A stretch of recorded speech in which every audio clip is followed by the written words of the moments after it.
What's going on YouTube? Welcome back to the channel. Honkai Star Rail has been out for a couple of weeks now, and I've been wanting to make a video on my honest thoughts on the game, what I really think about it. Do I think it has a future? What I like about it, what I don't like about it. As you guys know, I've been kind of wanting to dive into more opinionated content, kind of like this, where I just talk to you and kind of put my thoughts out on something, right? So this is going to be my honest couple week review. It's going to be more of like a filthy casual review, because here's the thing. I'm only Trailblaze level 29. I finished chapter 1. I just got to the second world. I've experienced a lot in the game, but I'm not like rushing through the content, right? I just take my time with stuff. I've been doing that with Genshin Impact, and now I'm gonna be doing it with Star Rail, because look, I don't got all the time in the world to just grind out games, right? But I really wanted to make this video just to like let you know what I think about it, if it's worth it for you. I was actually looking forward to this game. Funny enough, I am not the biggest turn-based gamer. I don't really like turn-based RPGs or turn-based combat, so I was a little worried. I'm gonna be completely honest with you. I actually love it. I actually just enjoy it so much. Like, if turn-based is done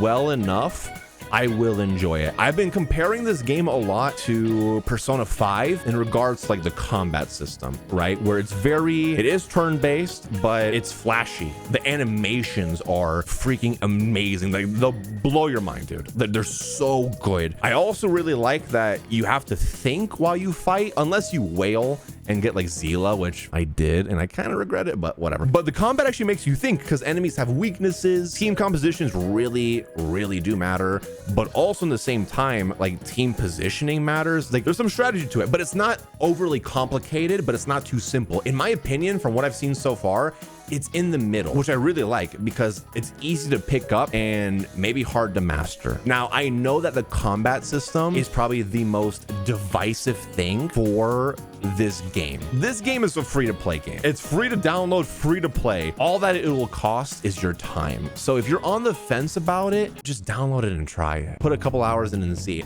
Now, if you're someone that just absolutely hates turn-based, again, all the combat in this game is turn-based. But I would still challenge you to still try it, because I've been seeing so many people on Twitter, so many people in my chat being like, look, I hate turn-based. I tried it. It grew on me, and I really like it now. But overall, combat is just amazing. I'm really liking it. Story. Oh, dude, story. I'm gonna be completely honest with you. The premise really is you go to these planets that have like a thing called a Stellaron that is like a sickness, right? It's like destroying the planet, and you have to cure the sickness so that the planet can be safe. That's pretty much the gist of it, right? At first, I'm gonna be completely honest with you, I wasn't really hooked in the beginning, but as the quest continued on, it got better and better. And then after the first big major boss battle, I'm not gonna spoil for you, I'm hooked now. I'm engrossed in the world. The characters are what really bring this together, though. Let me show you what characters I have currently. This is your main character, the MC. This is the female one. There's also a male one. They actually do talk more than Ether and Lumine do, right, in Genshin,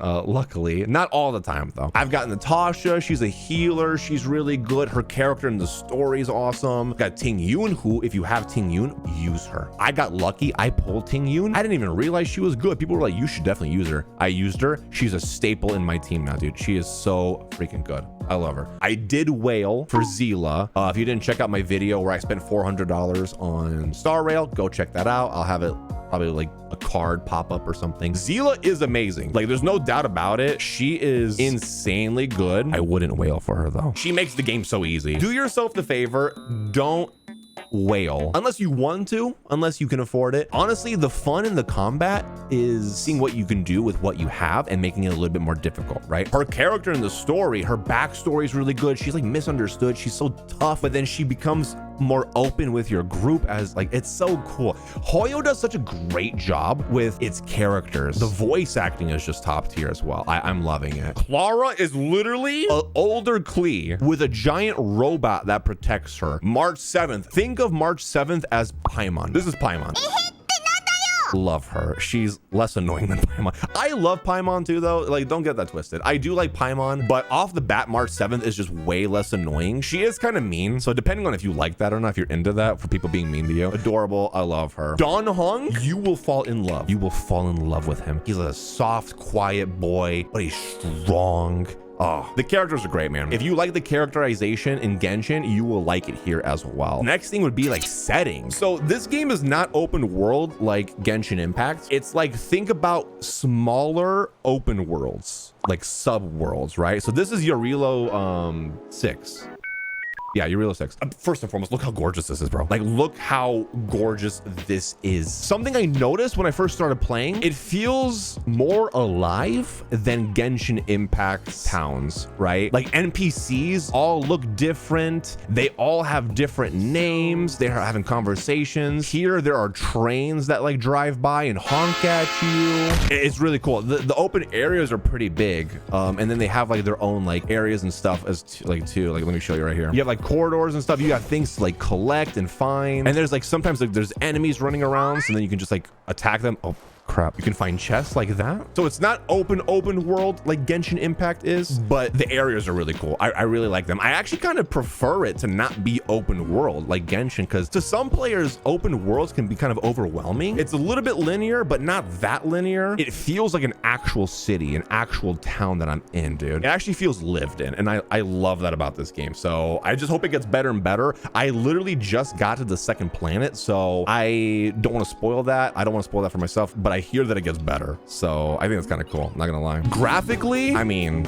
dude, speaking about the graphics, it's anime aesthetic, right? But for some reason it looks a little bit crisper than Genshin Impact, right? And maybe it's because it's like a smaller game technically to Genshin, so it can be a little bit more focused. So see, like there's enemies just walking around like this, and then when you walk up to them, you can see like the elements up top. That's what they're weak to. So he's weak to fire. I'm gonna use fire on him real quick. So yeah, this is what the combat looks like. If you've played Persona, this is pretty much like Persona, right? But like, look how quick and flashy this is. Like for a turn-based game, this just looks awesome. The combat's really good. Like, dude, these animations, dude, they just keep me coming back for more. And then paired with the amazing graphics, it's freaking sick. I fell in love with this combat system. And like I said, it kind of makes you think as well, because I have had a couple of fights where I did the wrong move and it really hurt me. Like it was really, really bad. It kind of like spiraled down to like, oh, I did the wrong move here, and now the enemy has the upper hand here and here. But then you can kind of come back from it, right? On your phone and on iPad and stuff, dude, it's really, really good. I play this on my iPad a lot in my bed. Dude, the graphics are actually amazing on iPad, and it's very mobile friendly too, especially with this combat, because I tried playing Genshin the other day with Ganyu on my phone, and dude, it was so tough. But this game is just so much easier to do on phone. If you're someone who wants to speed this up, which I usually do, I don't know why it was turned off. If you press this button up here, it'll speed up all the animations and stuff, so you can get through it even quicker. And then if you're really lazy, you can just have it auto battle for you, dude. I usually do this, like I'll have my iPad or my phone while I'm playing like Genshin or Fortnite or whatever I'm playing, and then just have it auto battle for me, dude. Honestly, the AI does a pretty good job at picking what enemies to hit and what skills and ultimates to use. It's pretty smart. It's not stupid. I have had a time though where I died and I was like, I should not have died. So like, really don't trust it 100%, but it's a cool feature. Now I know you can't do any of this stuff with Genshin, and I'm not trying to compare it to Genshin. I don't think that's a fair comparison. You can't auto battle in Genshin because that just wouldn't make sense, right? Now, music.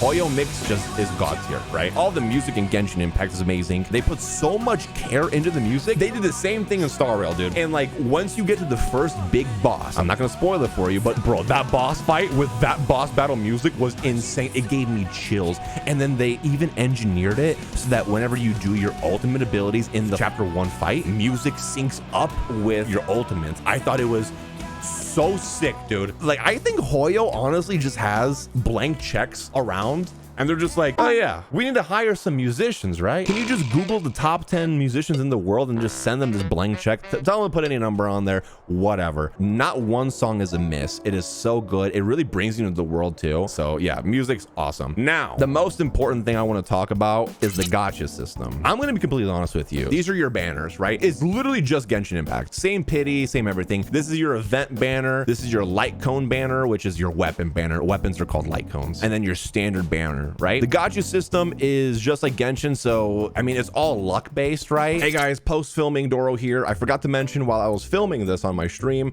that the gacha system is almost identical to Genshin Impact, but with the weapon banner, you actually have better chances than Genshin Impact to get the weapon that you want, because while you're wishing for your light cone, you actually have a 75% chance to get the light cone that you want. But your chances in Star Rail are a lot better than Genshin Impact. Just wanted to put that in there because I think that's actually pretty important. I'm gonna be completely honest with you. Like I told you earlier in this video, I don't feel like you need to spend money. Demonstrate? You would want me to demonstrate. You know what? Just for the hell of it, I will do one 10 pull and I will show you how bad the gacha system is. Watch this. Mostly you get light cones, right? Mostly you get weapons and stuff. Let's actually see if this is actually a good 10 pull or not.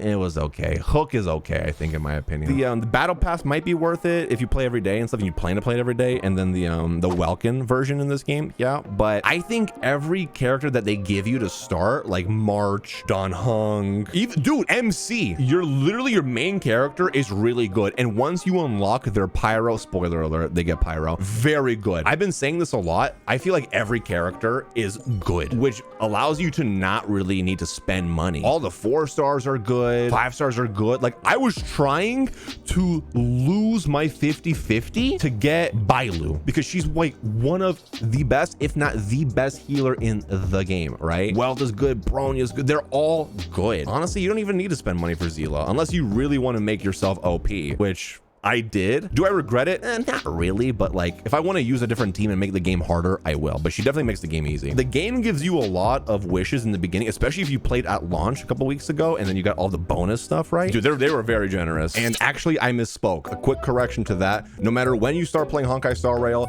you can get all those bonus rewards and it equals up to like around 100 pulls that you can use in game. I just want to let you know that so that you don't feel like you're missing out on those rewards or anything if you started playing late. Literally, the gacha system's Genshin. Do you need to spend money? In my opinion, no. I can confidently say you can use any character, build the team comps, and you'll be fine, dude. If you're like, oh, dude, Doro, I don't know how to do, these are called your relics, right? These are like your artifacts. Guess what? The game is actually pretty smart about this. You can just click on recommended gear and then it'll automatically put what it thinks is the best stuff for that character. And honestly, for the beginning, before you even do relic farming, it'll be fine. That's all I did. And I was able to, you know, get through stuff. And then I got Zila and that made it easier for me as well. Speaking of activities, like you might be thinking to yourself, okay, what do you do in the game? Well, you have the story mode, but then on like your daily stuff, right? These are like your dailies, right? You complete your dailies, you get rewarded for your dailies. You have this thing called Simulated Universe, which gets introduced to you pretty early on. It's like a roguelike. So every time you finish a level, it'll give you 3 like skills to choose from. And then those skills carry on as like you continue the Simulated Universe. It's actually really cool. They're like buffs and stuff. You have your calyxes, which are pretty much your ley lines from Genshin. So like for character XP, weapon XP, and then currency. Once you get to a certain point in the story, you'll unlock the crimson calyxes, which are your level up materials for certain characters, for their talents, sorry, the character talents, which are called traces in this game. It's like a skill tree. It's not like the Genshin 1, 2, 3. You do those to get materials for these, and each character has like a specific role, which is kind of cool. So like preservation, this is powerful defensive abilities to protect allies in various ways. You've got destruction, hunt. Think of it as like classes, like a class system in the game. Cavern of Corrosion, these are your relics. These are your artifacts. Chat has told me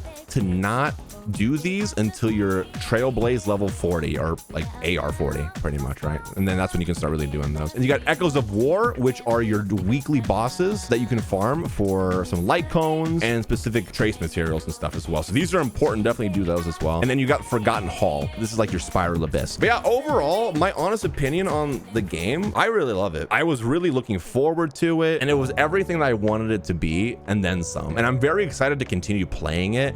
Again, I'm not like pushing out content every single day like other creators. I'm a filthy casual. I'm just taking my time with it. I think that's the best way to, you know, enjoy the game. I want to see the longevity of this game though, and I think they can. They learned what made Genshin successful and what people liked, and they added a lot of that stuff that we want in Genshin to this game, which, okay, cool. Now can you add that to Genshin? But I think it's worth playing. But if you're on the fence, it's at least it's 100% worth trying. Like there's nothing to lose other than your time. You might be one of those people that like, I hate turn-based. I can't do that. You might fall in love with it, because I've been seeing that a lot on Twitter, and in my chat. I'm excited to maybe do more content like this where I have like more thoughts when I get farther in the game, because apparently end game content like kind of gets a lot harder, and so I want to see how that affects gacha system. Does it make you feel like you need to spend money at that point? I'm not that far yet, but don't go into it thinking it's Genshin Impact 2.